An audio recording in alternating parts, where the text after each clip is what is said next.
Roger, go for deploy. Everybody in the shuttle program, the crew is go for launch. Roger, nice to be in orbit. We have followed in their footsteps to get us where we are today.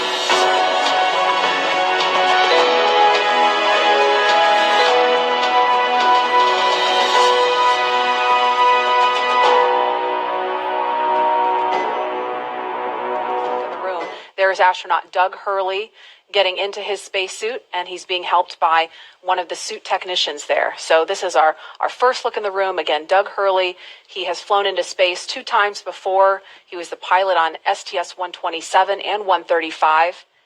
And there's a wider shot. You can see astronaut Bob Behnken also in view now. Bob is to the right of your screen. And there they are, NASA astronauts. Small crowd, but big cheers. NASA astronauts Bob Behnken and Doug Hurley. Doug on the left, Bob on the right, waving to the crowd there to cheer them on.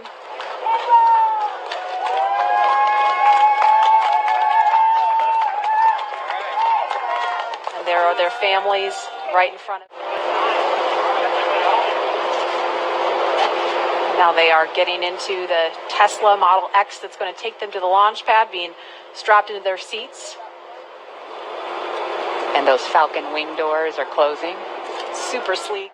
And I'm not an astronaut, but driving to 39A, that same route, and trying to put myself, imagine myself in that headspace, it was pretty awesome. I had to figure out how to get on Falcon 9. Lauren, we're all astronauts. We're in space. That is true. Umbilical port on their suits, and that needs to be removed before they can ingress. Minutes. The crew has arrived at the light room, and its ingress is in progress on schedule. Just listening into the nets and hearing those updates live. Yes, once the FOD check is complete, they can enter, which is happening live on your screen right now.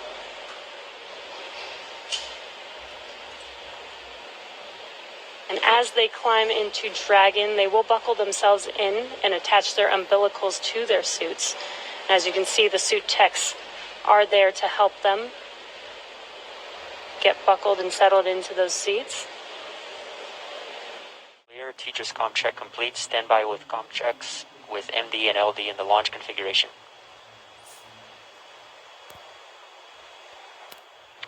Dragon, MD on countdown 1. Comm check.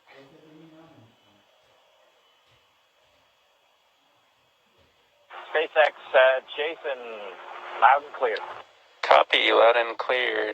Glad to have you guys on board. Stand by for comm check on Dragon to ground.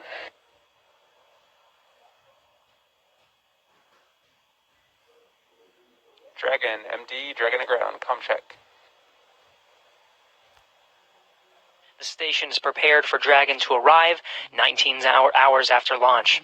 Chris Cassidy has completed his preparations for Bob and Doug to arrive. He's got a chance to view some of the broadcast. It even said looking sharp. Flight controllers here will monitor the we will see the closeout team begin to close the side hatch in preparation for flight. And that's going to be one of the key visual milestones on the timeline to lift off. Everybody wants to see the Artemis program be successful. Everybody wants to see not just the next man, but the first woman on the moon. And that's what we're building here. Yeah, let's keep it. Having the gloves, being able to, touch the screens and work within the gloves. Everything's kind of sleek and efficient. There's not a lot of wires and things hanging off. And their knee boards, you can see their knee boards on their left knees. So Bob and Doug, along with the launch teams and all of the rest of America, hoping the official return, we hope, of human launch capability to American shores. But we would be remiss if we did not explain why this pad, 39A, is hallowed ground.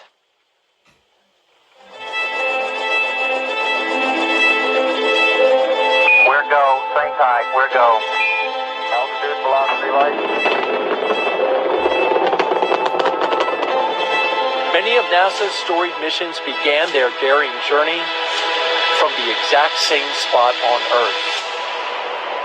Launch Complex 39A at the Kennedy Space Center. This massive structure of steel and concrete has cradled rockets and guided each on their fiery ascent to space for over 50 years.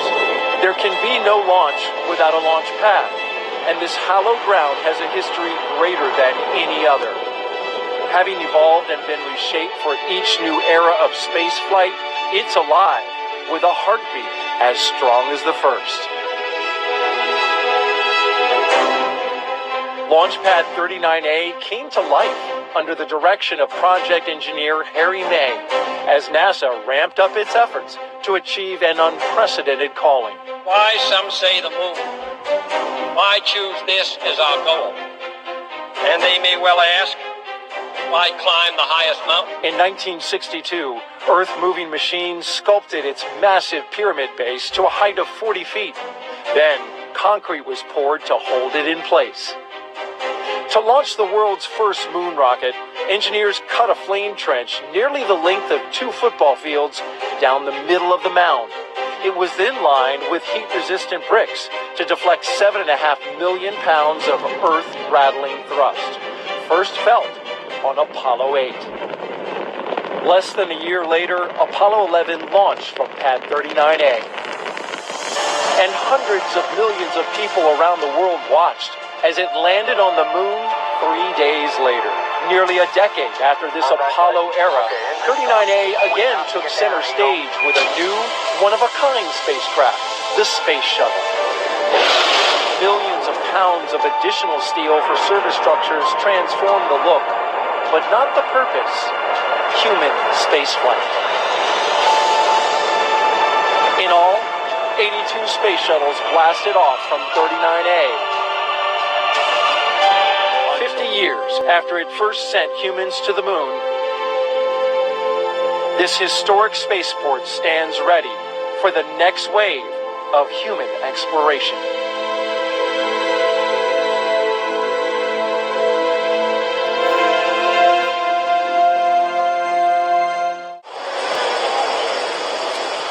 T-minus 30 seconds.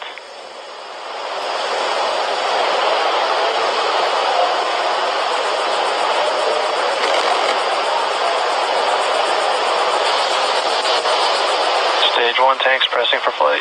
T-minus 15 seconds.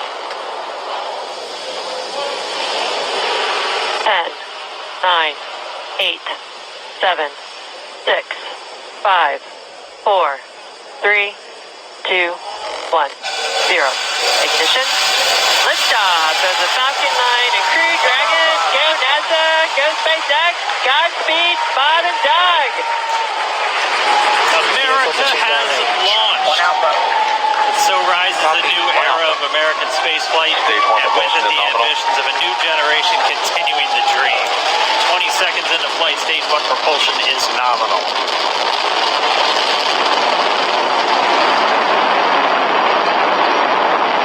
Plus 30 seconds into this historic mission. Flying crew on board Dragon and Falcon 9, and look at them go. Falcon power telemetry nominal. M1D throttle down. We're throttling down to get ready for the period of maximum dynamic pressure. We're in the throttle bucket. Reports say all systems are go. Vehicle is supersonic. We've exceeded Mach 1 on the Falcon 9. M1D throttle up. We're throttling back up to full power as we're through max Q. Bobby, 1 Bravo.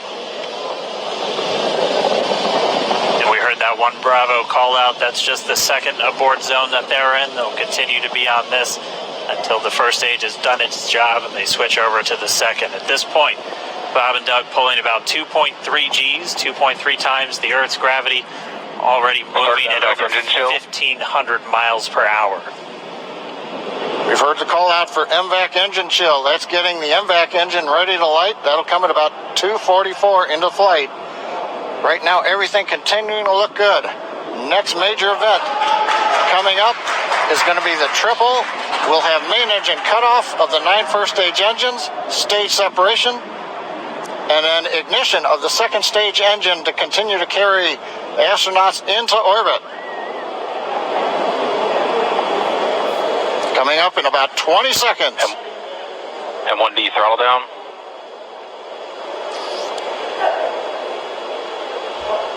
We heard we're throttling down the Merlin engines on the first stage.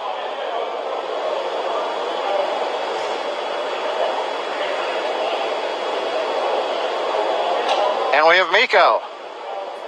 Miko. 2 Alpha. Falcon stage separation confirmed.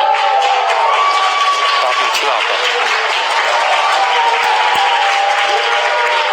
MVAC ignition.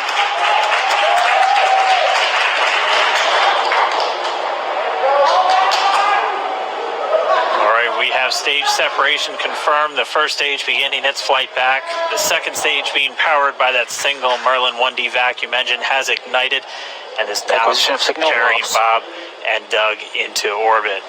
So they're going to continue under the power of this second stage. Stage 2 propulsion is nominal. Which will cut off at SECO, or second engine cut off at about 8 minutes and 44 seconds into today's flight. So a little over 5 minutes to go still on this second stage. You heard the call out 2 Alpha, so they're now in the longest abort zone that carries them all the way from about North Carolina up the eastern seaboard, almost to Canada.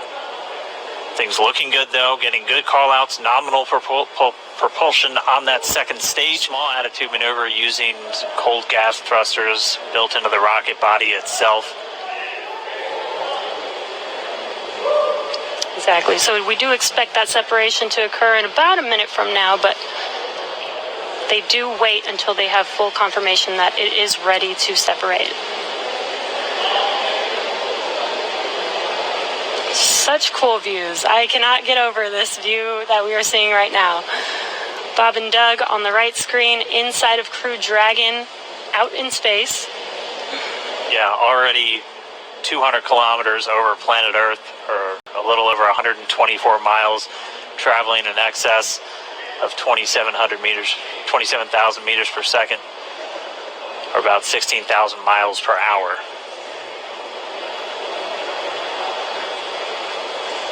So again, we're just standing by. That separation event should be coming up shortly. Then they'll begin a series of checks on the Draco thrusters that are going to be used to maneuver and then power Dragon on its flight to the International Space Station. Standing by for separation. Expected loss of signal, wallops. It sounds like we had an expected LOS loss of signal with one of the ground stations.